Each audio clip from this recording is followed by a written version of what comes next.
मित्र ने कहा कि डेमोग्राफिक बॉम्ब, मैं तो डेमोग्राफिक डिविडेंड के रूप में बिहार को देखता हूं कि एक समय आएगा जब बिहार के करोड़ों यंग माइंड के दो सबल हाथ बिहार को संवारेंगे। ऐसी आशा मुझे है और उसकी शुरुआत आज हुई भी है। अभी बजट की चर्चा हो रही थी, तो बजट के दो पहलू हैं। मैंने पिछले बजट के बाद विपक्ष की ओर से बजट पर मैंने अपना पक्ष बिहार विधान परिषद में मुझे ही रखने का मौका मिला था।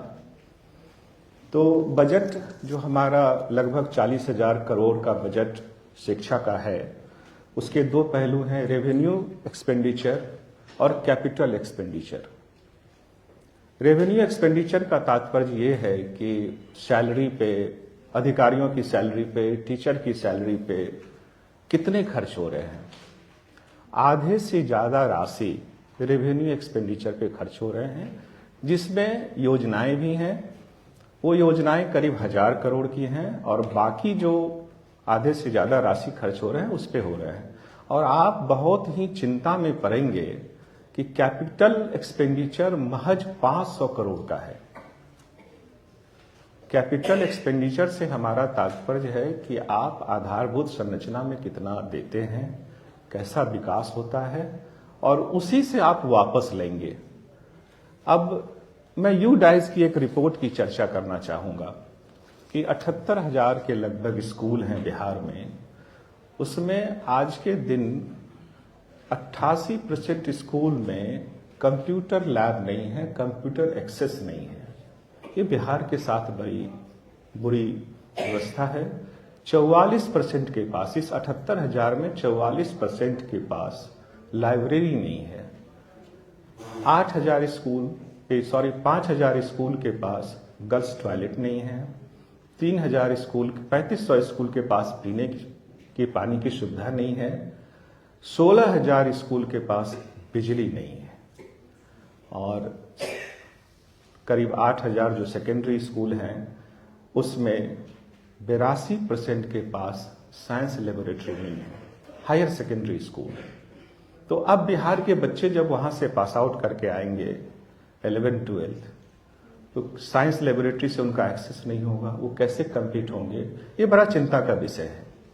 तो मैं बजट बनाने वाले, जैसा कि सुधाकर भाई ने कहा कि बड़ा एलोकेशन है बिहार जैसे बीमार राज्य के लिए, और जब बिहार को समृद्ध बनाना चाहते हैं तो ये बजट बहुत अच्छा बजट नहीं है। इसमें और बढ़ाने की जरूरत है। बढ़ाने से भी ज्यादा जरूरत है कि आपका जो एक्सपेंडिचर है वो किस दिशा में आप करना चाहते हैं। आप शिक्षा व्यवस्था कैसे सुधरे, उसकी ओर आपका क्या ध्यान है, ये सबसे महत्वपूर्ण पहलू है। और इसके लिए बिहार के जो कर्ता धर्ता हैं, बिहार की जो मिनिस्ट्री हैं, बिहार के जो ब्यूरोक्रेट हैं, बिहार के जो पॉलिटिशियन हैं, सबको आना होगा, सबको इस पर सवाल उठाने होंगे। पहला इशू ये है। दूसरा जो सबसे महत्वपूर्ण पहलू मैं कहना चाहता हूं कि अभी इन्होंने कहा, सुबोध भाई ने, कि बिहार में बहालियां चल रही है। बिहार में 4,000 असिस्टेंट प्रोफेसर की बहाली होनी थी, जिसमें लगभग 60% की बहाली हुई है, 40% अभी बहाली होना है, और लगभग 700 कोर्ट केसेस भी हैं। ये बिहार की विडंबना है कि वहां ना कोई परीक्षा ठीक से होती है, ना कोई बहाली ठीक से हो पाती है। लोगों को रिजेंटमेंट है, और रिजेंटमेंट हो भी क्यों न, इसीलिए होता है रिजेंटमेंट कि वो ट्रांसपेरेंसी नहीं है, पारदर्शिता नहीं है, सवाल उठते रहे हैं। और हमारे बिहार में 38,150 शिक्षक हैं हायर एजुकेशन में। हमारी आबादी 11 करोड़ 13 करोड़ के आसपास में है, और कर्नाटका में 6 करोड़ आबादी है और 1,50,800 मतलब 1,50,890 शिक्षक वहां हैं। तो हम किस तरह से बिहार को कैटर करेंगे।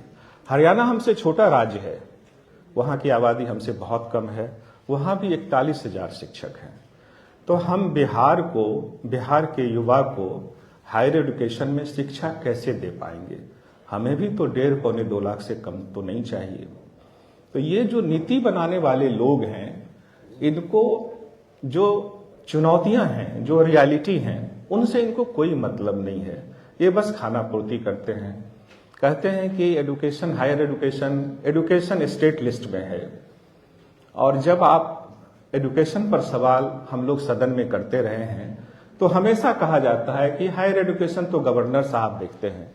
तो आखिर गवर्नर साहब हायर एडुकेशन देखेंगे, हम महामहिम हैं, उन पर कोई सवाल नहीं कर सकते, तो हमारे सवाल का जवाब कौन देगा? ये सिस्टम का दोष है।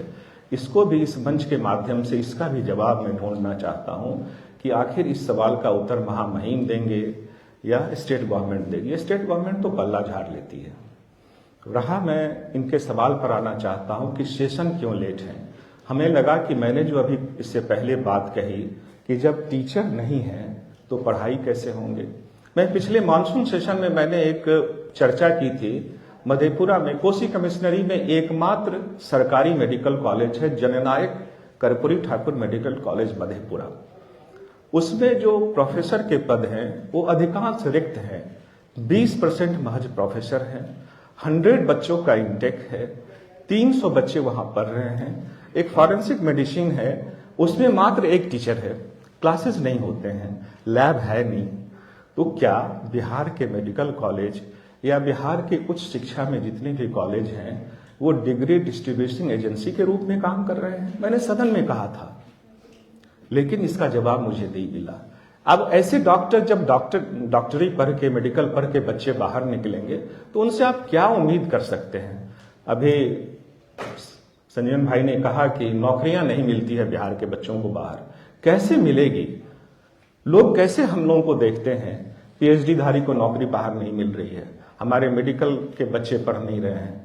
पीएमसीएच में सबसे बड़ा अस्पताल है, लोग कहते हैं बड़ा अस्पताल भी है, पढ़ाई भी अच्छी होती है, वहां भी प्रोफेसर के ढेर सारे पद रिक्त हैं।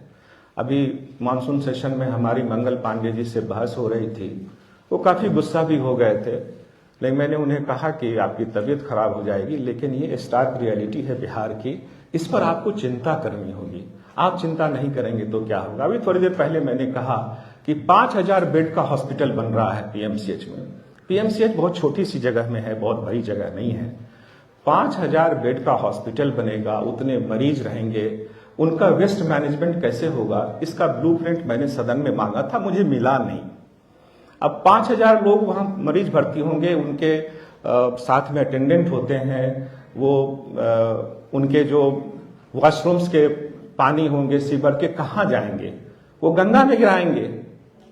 एकदम मैंने राइट टू इंफॉर्मेशन में भी मांगा है, उसका जवाब मुझे मिला नहीं है।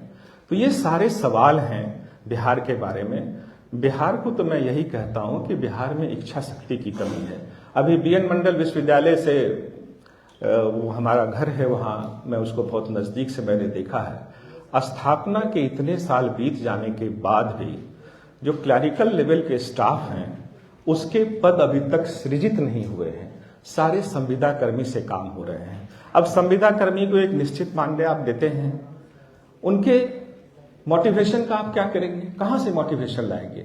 पैसे उनके पॉकेट में है नहीं, तो वो काम के जो आवर हैं वो 11 बजे आएंगे, पान की दुकान पर जाएंगे, पान खाएंगे, पानी पिएंगे, चाय पिएंगे, 5 बजे फिर वो निकल जाएंगे।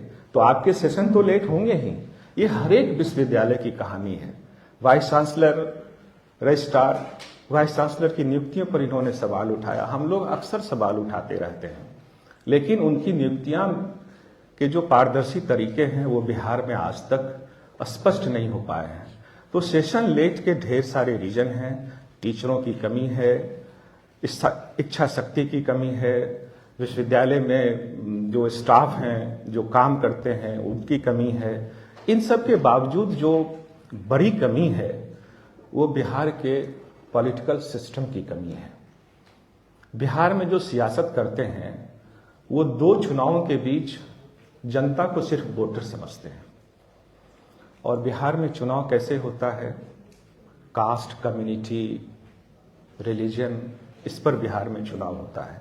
आपके विजन बड़े हैं, सुधाकर भाई के विजन बड़े हैं, तो इस पर इनको वोट मिलेगा, इसकी कोई जरूरत नहीं है। बिहार में इसकी कोई जरूरत होती नहीं है।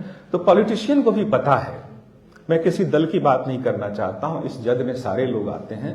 पॉलिटिशियन को पता है कि हमें काम नहीं करना है, हम फलानी जाति से हैं, हम जाएंगे चुनाव में, हमारा समीकरण मैच करता है, हम निश्चित रूप से जीत जाएंगे। इसीलिए पॉलिटिशियन की इच्छा शक्ति भी सेशन लेट होने में एक बड़ा जिम्मेदार है। और इसके लिए बिहार के लोगों को आगे आना होगा, खास करके युवाओं को आगे आना होगा। अभी मैंने मनीन्द्र सर से मेरी बात हो रही थी कि किस तरह से पेरीफेरी पे काम किया जाए। मैं भी चिंतित हूं, मैं तो कोसी इलाके का आता हूं। अभी सुधाकर भाई ने कहा कि हम लोग तो ऐसे ही बाढ़ग्रस्त इलाके के और पिछड़े इलाके के लोग हैं, हम लोगों के लिए क्या प्रोविजंस होनी चाहिए।